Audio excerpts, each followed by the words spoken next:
Let's use design thinking to scope and identify microservices. Design thinking is a process for envisioning the whole user experience. Rather than focusing on a feature, you instead focus on a user experience, what the person is thinking, doing, and feeling as they have the experience. Design thinking is helpful for scoping work to usable and releasable units of function. Designs make it easier to functionally decompose and identify microservices. Let's choose the implementation stack. In doing so, several considerations need to be considered.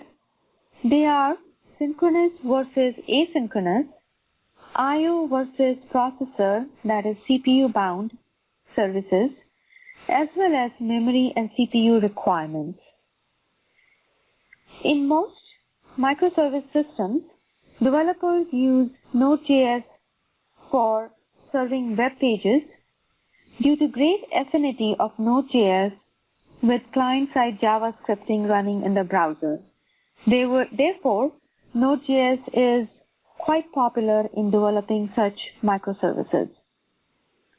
For back-end services, they would use a good CPU-friendly platform like Java or Go and reuse existing system libraries and toolkits. For most teams, more than 2 stacks may not be practical. At the same time, there is always a possibility of trying out a new stack in a new microservice without dragging the rest of the system through costly rework. So there is a lot of flexibility.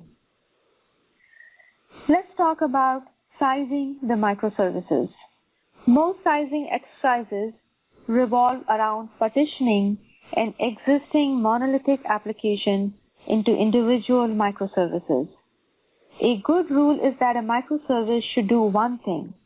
For example, one of the following tasks: handle authentication, serve several REST endpoints, serve several web pages. Also, for each microservice, it's important that we separate them through a bounded context so that they are relatively self-sufficient. The good guiding principle is that if a microservice needs to talk to 10 other microservices to complete its task, then the cut was made in an incorrect place. So essentially, the microservices should be quite bound in their context, and there should not be too much of interaction because performance is also a key practical factor. DevOps is required for microservices architecture through its 3 pillars approach, namely automation, standardization, and frequent code releases. The DevOps capabilities facilitate continuous integration and collaborative development. We need to incorporate continuous testing and monitoring to accomplish the fast deployment cycles. Now, looking at microservices governance, since microservices architecture is a practice and can only be successful with the necessary discipline and use of tools, we should look into the concept of decentralized governance. Since that promotes polyglot model regarding the technology stack for supported languages, tools, and data stores. The salient features of microservices are asset reuse, functional isolation, localized scalability, and the ease of maintenance. A microservice team is responsible for all aspects of the service delivery, from build to run to fixes. Other aspects to be considered regarding centralized versus decentralized governance are monitoring, logging, single sign-on, backups, operational metrics, and reporting. One of the major challenges that an enterprise embarking on a microservices journey can encounter is to identify common services across domains and the scope and size of each microservice. Typically, functions necessary for logging have centralized governance. That way, there is consistency regarding the style and content of logging, and the logging is centrally available for any analytics and reporting. Single sign-on is another function that has centralized governance, and typically it is integrated to a form of enterprise-wide directory service. Other system-managed capabilities, such as monitoring and backups, are also part of centralized governance. Information about the monitored units, the frequency of monitors and alerts, as well as reporting any issue and their workloads are all determined and managed centrally. So we can see that certain aspects of microservices architecture ask for decentralized governance, whereas others practically are suited towards a centralized governance model. Let's now look at decentralization of data stores. A typical microservices architecture also decentralizes data store decisions. Whether the reason is best of breed for the workload, or licensing, or just a skills decision, the choice of a data store technology is left up to the microservices team. Now, decentralizing data stores has an implication concerning governance. Managing updates can be quite challenging with multiple data stores, since the network calls increase the risk of a failed update or poorly performing updates. So it is necessary to apply design thinking principles to ensure eventual data consistency for microservices. Next, let's look at testing strategies for microservices. Continuous testing reduces the cost of testing, while at the same time helping the development teams to balance quality and speed.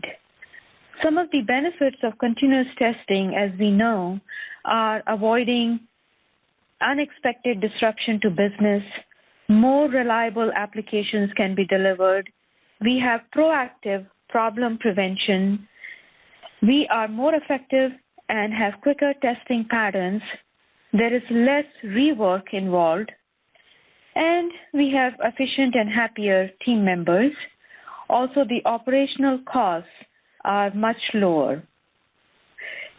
Continuous delivery is also a series of practices designed to ensure that code can be rapidly and safely deployed to production by delivering every change to a production-like environment and making sure that business applications and services function all the time as expected through rigorous automated testing.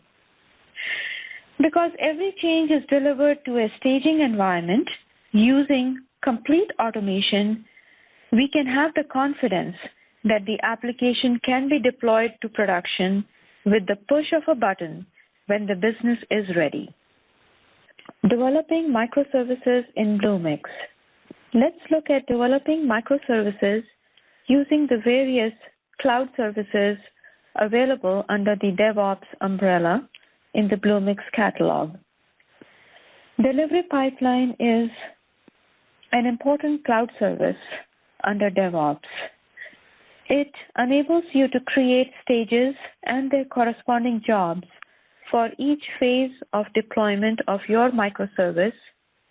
It is common to have delivery pipeline delivering to different Bluemix environments, such as development, integration test, system test, and green-blue production, along with multiple regions or deployment models such as public Bluemix, dedicated Bluemix, and local Bluemix.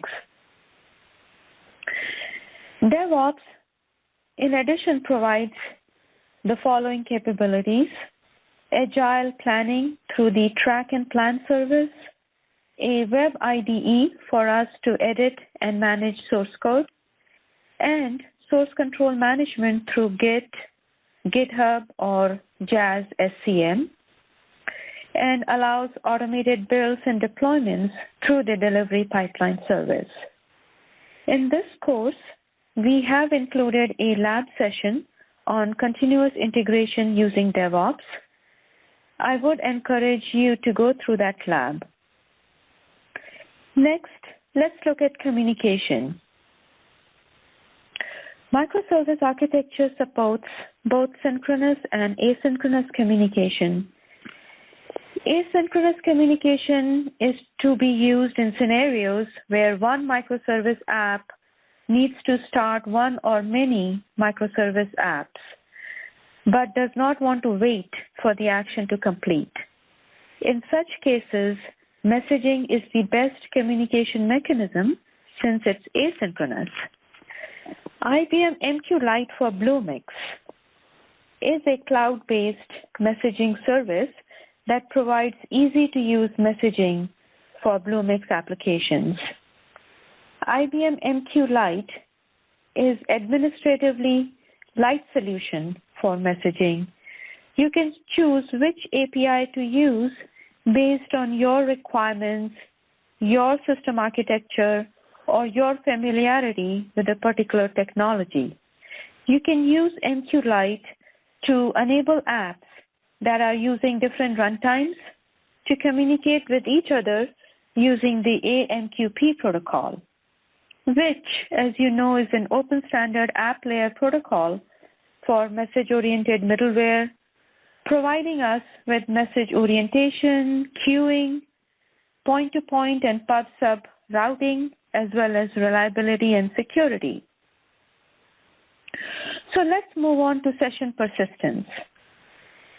When a user visits your app on the cloud and establishes a session, how will you ensure that you maintain the same session on subsequent requests since you have multiple instances of the same app serving these requests? If you're thinking of storing session data in your app server memory and relying on session affinity, that's not a reliable architecture, just because instances of your app need to be able to scale up and down dynamically. And each instance should not contain any data that cannot be recovered. Therefore, for a more dependable architecture, applications on the cloud should persist the session data using an external service. And Bluemix offers you session cache as a service that stores and persists Java HTTP session objects. They are persisting these objects to a remote data grid, which is a general use grid that can store strings and objects. Now, session cache remotely leverages the caching capabilities of the data grid and enables you to store all your session data. This service provides linear scalability, good performance, and fault tolerance of a web app's session data. We are able to use a NoSQL style distributed key value storage via the session cache service, as well as provide the following features such as low latency data access, transactional semantics, dynamic scalability of data and transactions, as well as data replication to prevent data loss during system outages. For other types of applications, you can use the IBM Data Cache cloud service as well to achieve similar session persistence. This is a caching service that supports distributed caching scenarios for web and mobile apps. It again uses a data grid in which you can store key value objects. Bluemix also gives you third-party services such as Redis that can be used for storing session data. Now let's look at logging in Bluemix.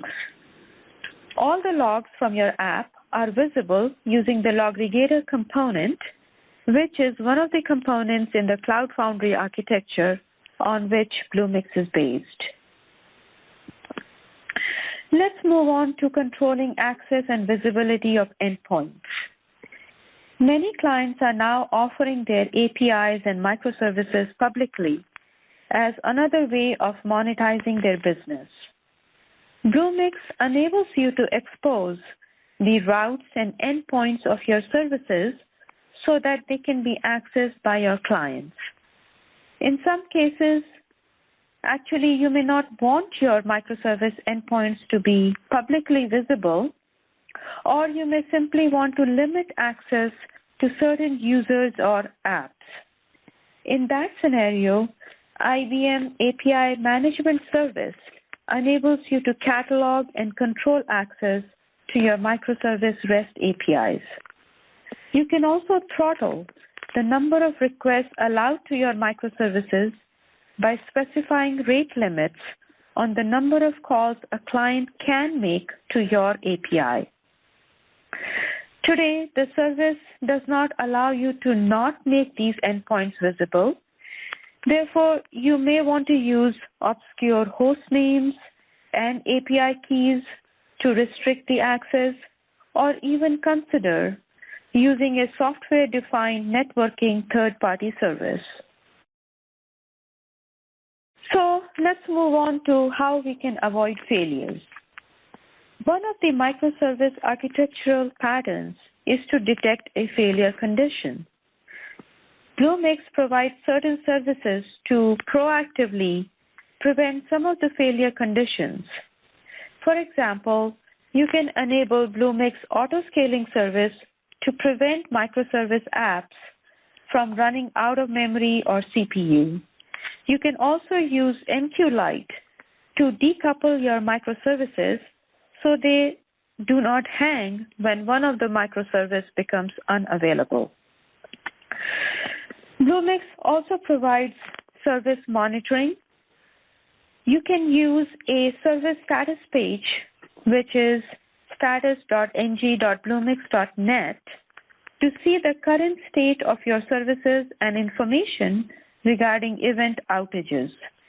You can subscribe to a RSS feed and can call this RSS feed to detect error conditions and make corresponding mitigation actions in your app. A useful capability is also to be notified using email or text messages when services become unavailable. Another approach to improve resiliency in your app architecture is to consider including historics as part of your app architecture pattern. Also, you can monitor logs using service for error conditions and send an email notification using SendGrid or text message using the Twilio cloud service. And you can consider using service monitoring and notification services like Pingdom. So there are many options available to you for services monitoring. Let's look at incremental deployment rollouts. We all know that a good approach to avoid failures completely is by completing rolling deployments of new microservices and then evaluating their effect on the overall system. By incrementally providing access to more and more clients and closely monitoring the microservice, you can detect anomalies and revert the deployment. A similar approach to avoiding microservice failures is preventing problems during deployment. You can use a blue-green deployment approach where you have two production environments. The live one is on Blue servers, and the new microservice that will replace the existing one is on the green server. The environment should be as identical as possible. After the green server has tested, it becomes a live server by switching traffic to it. So let's now look at versioning. After microservice versions are released into production, client feedback results in new versions of the microservice being made available. Microservice developers are in fact responsible for providing clear direction on microservice versions as they go from beta to production, and also providing notifications when they are sunset. Services listed in the Bluemix catalog typically show if a service is experimental or beta or generally available as part of their metadata. Service versioning is the responsibility of the service provider. The service version of the APIs should be described in the documentation of the service. Bluemix will not surface microservice versions in the user interface. One approach to clearly communicating microservice versioning in Bluemix is to add version identifiers to the microservice. In this session, you learned when to use microservices and when not to use microservices. Also, how to componentize your apps through microservices. How a DevOps approach is critical to building a microservices architecture, and how a DevOps delivery pipeline can help you to develop and manage your microservices. I hope you enjoyed this session. Thank you.